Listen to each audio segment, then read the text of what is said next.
Afternoon, everybody. Jeff from Rust Bucket Valley Garage.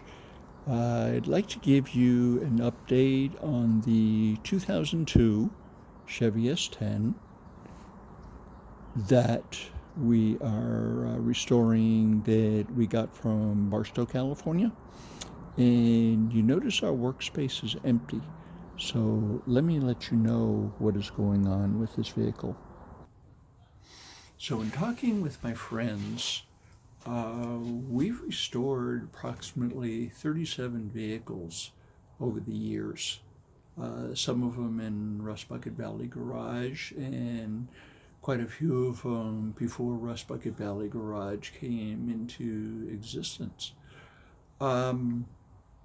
There has been approximately seven 1965 Ford Mustangs, all rusted out and everything, and we wind up putting a floor panel in one of them, and various body work, and engines, transmissions, gas tanks, trunks.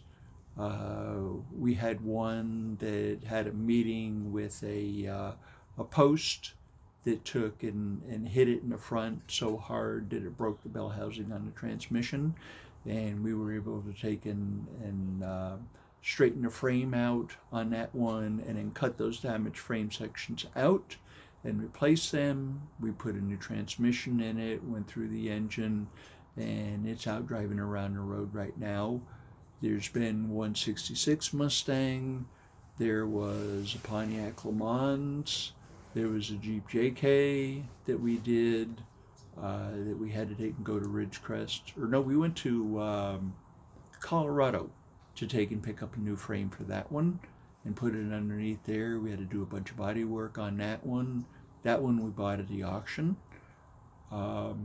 There were probably about 5 or so Jeep Wranglers of various years that we went ahead and restored. One of them we had to go to Ridgecrest and pick up a new frame.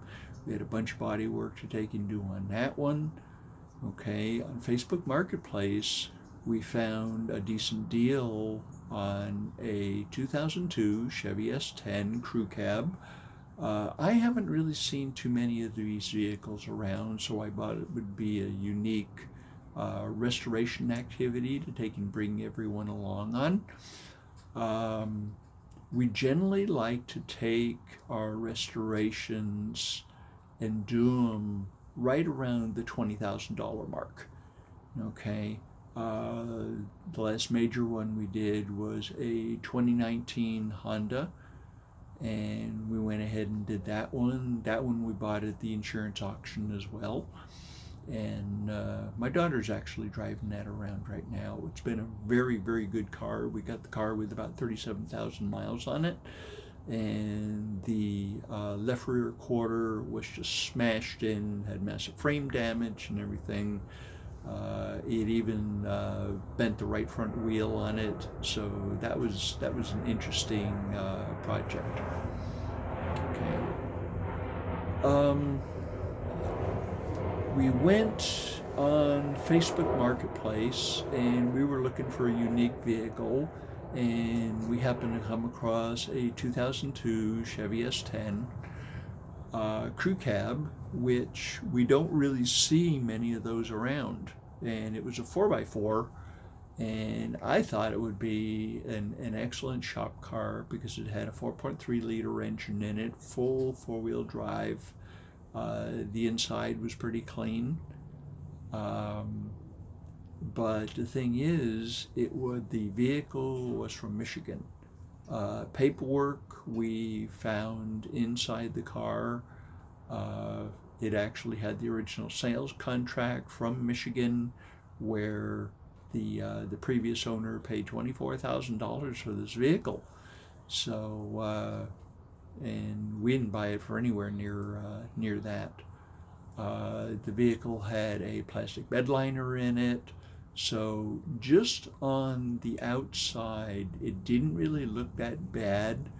The previous owner stated that the vehicle was blowing water out of the exhaust pipe after it was heated up, and that's usually an atypical head gasket. We got the engine pulled down, and it turned out there were two bed cylinders. As you're looking at the engine, the one on the right front and the left back, both of those cylinders were bad.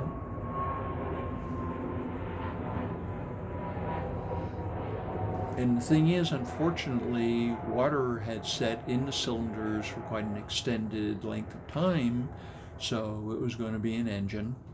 And that really wasn't a big deal because we're kind of used to that. The engine was really destroyed. We would have to take in other words, the damage in the cylinders couldn't be honed, and do a rebuild on that block. We'd have to have them bored out and sleeved, and we just thought that was too much for an engine. We can get another engine for about $1,200, with low mileage. There were two things that really affected our decision on this project. One was the lack of ownership paperwork on it. The people kept promising to take and bring over the pink slip, and that never did happen. We finally contacted the original owner, and it was a long time until we got any paperwork to take and make it legal so we can transfer this vehicle at all. So if you ever have an opportunity to buy a vehicle off Facebook Marketplace, make sure you get a pink slip. Okay, that's the golden grail right there. You need that, otherwise completely pass on the deal. I mean, it wasn't that much money. I mean, we could have taken a loss, but that would have cut down on some other projects that we were doing. So, that was a kind of a deal killer right there. The second thing, we like to keep our restorations and stuff right around the $20,000 mark. This one right here was going to be right around 30 to take and do all the body work on it. We managed to take and get another truck bed for a very reasonable price up in Ontario. So we brought that home, and so we're proceeding as if we're going to get paperwork on it.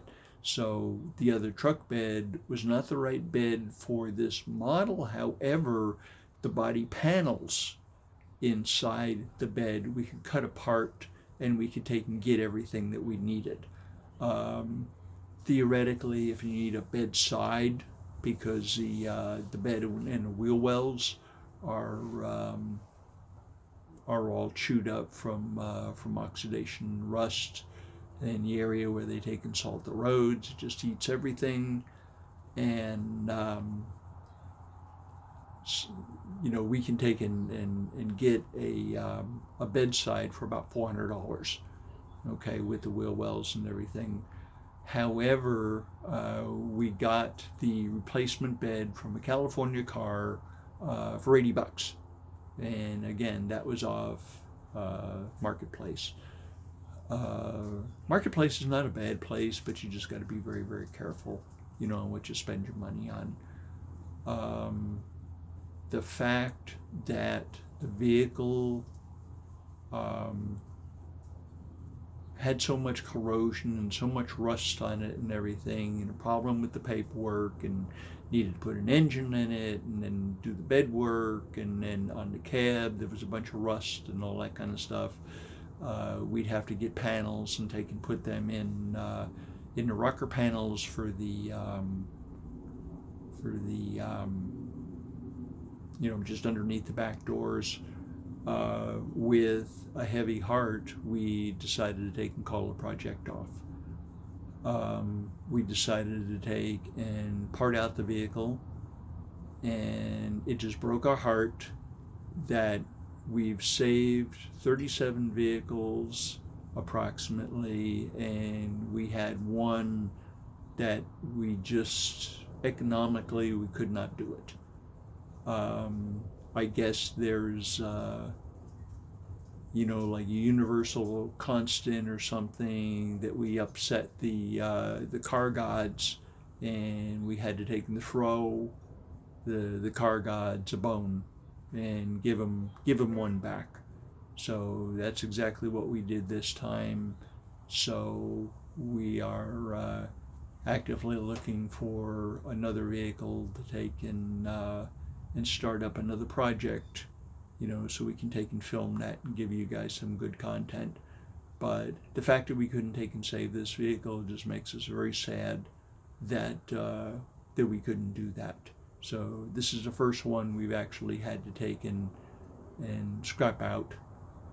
Generally, we buy donor vehicles, with the intention of scrapping them out to take and fix another vehicle. But this is the first build that we've actually gotten, and we'd had to take and scrap the original build. So, the heavy heart, that was our decision.